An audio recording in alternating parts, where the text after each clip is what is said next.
강화된 그 스트레스 DSR이라고 해서 원하는 한도만큼 나오지 않는다고 통보를 받기도 하고 은행 자율적으로 규제가 막 들어오기 시작했어요. 이제 청년층도 다 50년 내줄 수 없어. 우리는 그래요? 40년도 이제 안 해주겠다. 저는 이 기준 반대하겠습니다.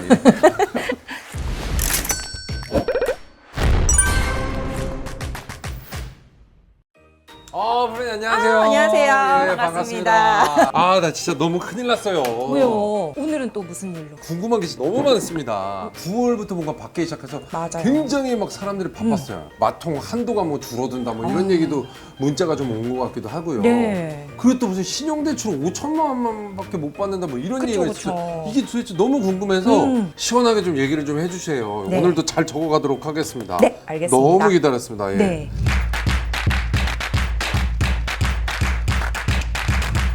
이게 대출 규제가 어쨌든 9월부터 많이 바뀐 거죠? 네, 맞습니다. 기존에 이미 이렇게 바뀔 것이다라고 예고는 했었어요. 눈치가 좀 있었구나. 강화된 그 예. 스트레스 DSR이라고 해서 내가 소득 대비해서 은행에서는 그 고객한테 대출이 나가겠다라고 네. 했는데 네. 그 비율이 조금 이제 대출 비율이 낮아진 거예요. 은행 자율적으로 규제가 막 들어오기 시작했어요. 은행 자율적으로? 네, 신용대출이 내가 원래 원하는 한도만큼 나오지 않는다고 통보를 받기도 하고 또 다른 은행 가니까 된다고 하고 된다고 이게 하고. 우왕좌왕이 될 수밖에 없는 상황이 펼쳐졌어요. 그럼 저는 어찌됐든 지난번에 제가 갖고 있었던 그 청약에 대한 거는 9월 전이니까 네, 잘 괜찮죠. 어떻게 해결을 할 수가 있었던 거네요. 네, 다행히 비껴가신 거긴 한데 그래도 주의하셔야 될 점이 각 은행별로 스트레스 DSR도 들어가고 또 자체적으로 모든 대출에 대해서 DSR이 들어가기 때문에 또 신용대출도 추가로 받으신다고 했잖아요. 맞아. 그러면 신경을 좀 많이 쓰실 필요는 있습니다. 스트레스 DSR이 도대체 뭐예요? 이게? 네, 예? 우리가 DSR이라는 것 자체가 내 소득 대비해서 거기만큼만 상환 능력이 있는지 보고 대출 나가는 대출하는 거잖아요. 거죠. 네. DSR에 사실은 영향을 주는 요소가 소득에 따라서 상환 능력을 보고 대출 나가는 거. 네. 두 번째가 금리입니다. 금리.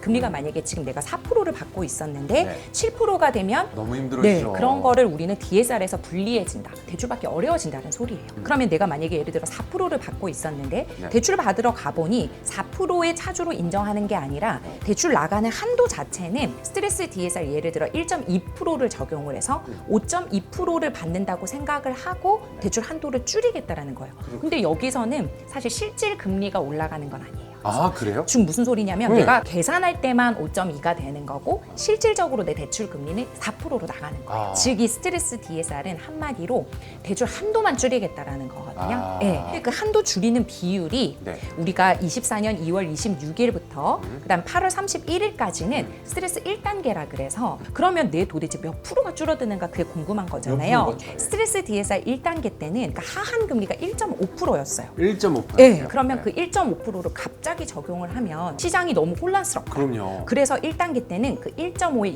25%만 도입을 했었어요. 그래서 변동형 차주가 0.375% 정도 줄어드는 거고 그럼 이거를 만약에 예를 들어 연봉 이제 5천만 원인 차주가 30년 원리금 상환으로 내가 한 4% 정도 주택담보대출을 받는다고 했을 때 3억 3천 정도 받을 수 있었던 차주가 스트레스 DSR 들어오면서 3억 1,500만 원 변동형 차주가 근데 이제 주기형 같은 경우에는 네. 한 500만 원 정도만 줄어드는 네. 그러니까 한 몇 천만 원에서 몇 백만 원 정도니까 사람들이 피부로 그렇게 와닿지 못했던 거예요. 근데 2단계가 되면 이 가상금리 비율이 더 올라가요. 네. 1.5에 50%가 적용이 돼요. 아. 그러면 변동형은 0.75%가 적용이 되니까 0.75%만큼 내 대출 한도가 깎이는 거예요. 네. 그러니까 3억 1,500만 원 받았던 분이 3억까지 정도만 받을 수 있게 되는 거고 네. 근데 문제는 네. 지금 정부에서 8월 21일 날 우리 정부도 특별히 더 대출 규제 이제 할 거야 라고 하면서 서울, 경기, 인천에서 집 살 때는 1.2%의 가상금리를 더해서 대출 한도 안 줄 거야 이렇게 한 거예요. 네. 그래서 결과적으로 그 연봉 5천만 원인 차주가 수도권에서 집 살 때는요 2억 8,700 정도까지밖에 못 받아요. 아. 그러니까 이게 지역별로도 내가 어느 지역에 집을 살 때 네. 따라서 주택담보 한도가 네. 달라지는 거예요. 즉 스트레스 단계가 강화되면 강화될수록 내 대출 한도는 줄어든다. 이렇게 보시면 돼요. 이게 약간 입주자가 9월 1일 전과 후가 또 바뀔 수 있다는 거 아닙니까? 대출을 받는 것도. 맞아요. 너무 잘 굉장히 이게 짚어주셨어요. 중요한 문제일 것 같거든요. 청약 당첨자 같은 경우에는 그러면 내가 스트레스 1단계인지 2단계인지 알 수가 그걸 알아야 없잖아요. 되는 거잖아요. 그 기준이 입주자 모집 공고 기준이에요. 입주자 모집 공고가 네. 24년 2월 25일까지 났으면 스트레스 DSR 적용받지 않고요. 네. 예, 만약에 그 이후에 8월 31일까지 3단계까지다 그러면 스트레스 DSR 1단계 적용받고요. 1단계. 지금 만약에 입주자 모집 공고가 나면 스트레스 2단계가 2단계인 거죠. 네, 적용을 받는 거죠. 나중에 잔금 칠 때. 예. 네. 근데 여기서 주의할 건 분양권 전매자 있죠. 분양권 사시는 분들. 그분들은 계약일 기준이에요. 그래서 그 두 개는 구분해서 보실 필요가 있다. 네. 그럼 지금 얘기하신 스트레스 DSR의 모든 대출에 다 포함이 된다라는 얘기예요? 너무 좋은 질문이세요. 이게 사실은 스트레스 1단계 때는요. 네. 모든 대출이 다 적용됐던 게 아니라 1금융권 주택담보대출 받는 사람만 적용이 됐어요. 스트레스 2단계가 되면 신용대출을 받을 때도 이 스트레스 DSR을 보게 돼요. 그 2금융권 같은 경우에도 주택담보대출 받을 때 스트레스 DSR이 적용이 되게 되는 거예요. 그럼 저는 또 하나 궁금한 게 네. 그럼 신용대출 2억 받은 상황에서 연장을 하면 이제 스트레스 2단계가 넘어간 상황이잖아요, 지금. 그쵸. 날짜별로. 그러면 어떻게 되는 겁니까? 스트레스 DSR, 즉 DSR이라는 건 연장에서는 보지 않거든요. 아. 원래 규정상으로는 심사할 때, 즉 신규나 재환이나 재약정일 때만 네. 사실 DSR을 산정하게 되어 있어요. 1년을 쓰더라도 연장도 하고 연장하고 이렇게 되는 거잖아요. 근데 지금 이게 은행 자율적으로 DSR이 들어가 버렸죠. 그런데 이게 모든 은행에 적용되는 건 아니고 이게 또 각 자율적으로 들어가기 때문에 네. 우리 은행은 예. 이번 9월부터 이 전세자금 대출에 대해서도 DSR 다 산정을 할 거고 이 신용대출 전체 금액은 다 연장해 줄 수 없다. 우리는 원래 연장되는 DSR 안 받으니까 그냥 그대로 그동안 연체 없이 성실 상환하신 차주라면 그냥 넘겨드릴게요. 그대로 해드릴게요 하는 은행이 있을 수 있고 네. 9월부터 이 규제가 굉장히 강화되었기 때문에 네. 한 올해까지는 이 규제가 계속 갈 것 갈 같단 것 말이에요. 같아요. 네. 그러면 지금부터 올해 말까지 연장하셔야 되는 분들은 좀 지켜보실 필요가 있다.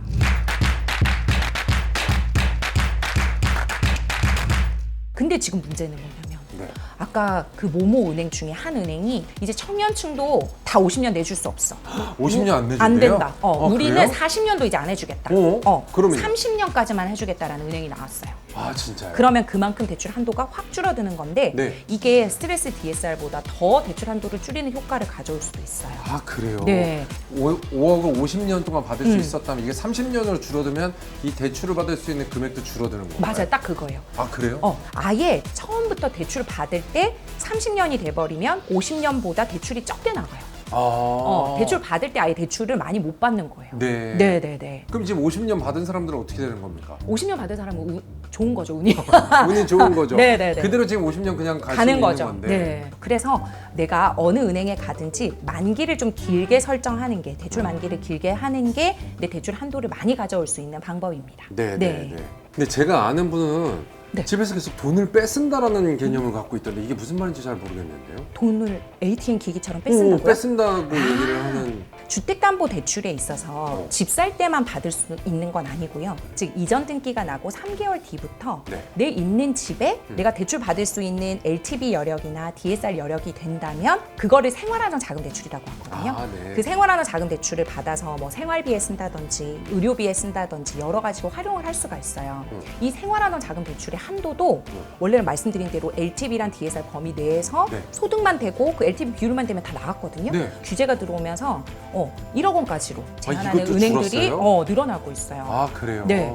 혹시 전세입자 받았다가 전세입자가 나간대요. 그러면 전세입자 나갈 때 받는 대출이 뭔지 아세요 혹시? 뭐였을까요?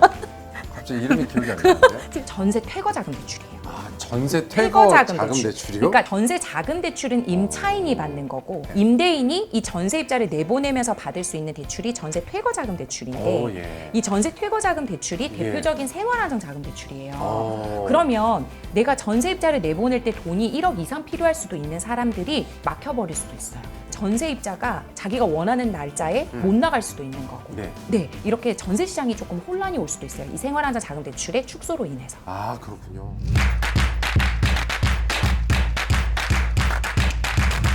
지금 그러면 전세자금 대출은 어느 정도까지 받을 수 있죠? 이게 무주택자 기준, 1주택자 기준, 다주택자 기준이 다 달라요. 네. 무주택자 기준으로는 최대 1금융권 은행에서 5억까지 받을 수 있고요. 1주택자한테도 전세자금 대출이 나가고 있거든요. 네. 최대 3억 원까지. 네. 전세자금 대출은 DSR 안 보고도 이만큼 나갈 수 있는 게 어. 고객과 은행 사이에 보증기간이 있기 때문에 예. 주택금융공사라든지 네네네. 서울 이제 보증보험 보증보험, 또는 도시보증공사 이런 네. 허그 이러한 곳에서 보증서를 발급해줘서 은행아 내가 이 고객 100% 보증할 테니까 전세금의 80%까지 대출해줘도 돼. 그쵸. 이렇게 하는 거거든요. 그쵸. 근데 이번에 규제가 들어온 게 또 뭐냐면 이 보증기관들의 보증 비율을 80%까지 낮추게 됐어요.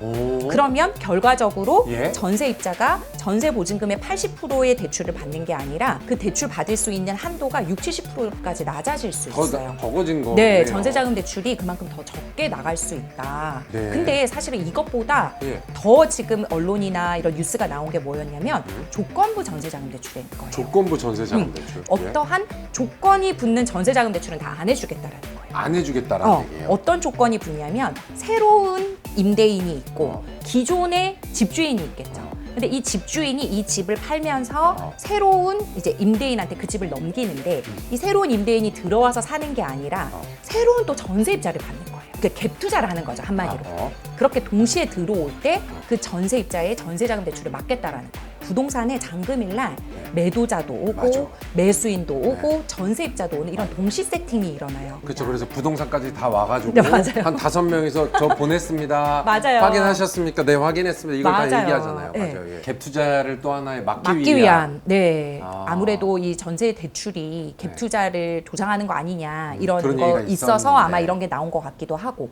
아니 근데 말이 되게 어려운 것들이 많아요. 맞아요. 그러니까 선순위 채권 말소 감액 조건부 전세자금 대출. 선순위 채권을 없애준다. 이게 무슨 말입니까? 기존에 내가 집주인이 대출이 한 2억 정도 있었어요. 2억 정도 있는 곳에 새로운 전세입자를 받아서 그럼 그 전세 보증금으로 기존에 있는 임대인의 2억을 갚을 거야.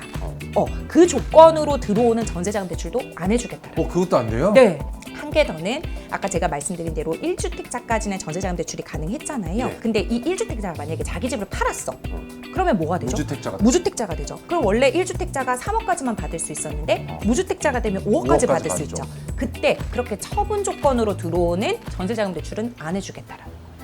저는 이 기준에 반대하겠습니다. 그렇죠. 너무 빡빡해졌는데 갑자기. 네. 그래서 또 어떤 한 은행 같은 경우에는 예. 10월 말까지만 조건부 전세자금 대출을 제한하겠다. 아 기간은 또 줬어요? 네, 뭐 11월부터는 풀어주겠다 이런 은행도 있고 예. 우리는 당분간은 이 시행 종료일까지는 계속 조건부 전세자금 대출을 안 하겠다 이런 은행도 있고 그래서 커뮤니티에서 난리가 났어요. 도대체 어디로 가야 전세 자금 대출도 돼서 내가 전세입자 구해서 잔금을 칠 수 있냐. 네.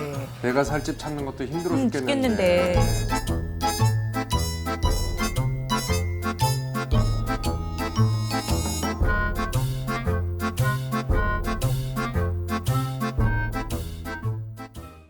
저희가 진짜 9월부터 전세 대출뿐만이 아니라 네. 전체적으로 좀 대출의 규제가 갖고 굉장히 많은 사람들이 복잡했는데 네. 풀팽님 때문에 너무나 저희가 깔끔하게 더 알았던 것 같습니다. 도움이 되셨으면 좋겠습니다. 네. 좋은 도움 됐습니다. 함께해서 감사합니다. 네, 감사합니다. 네.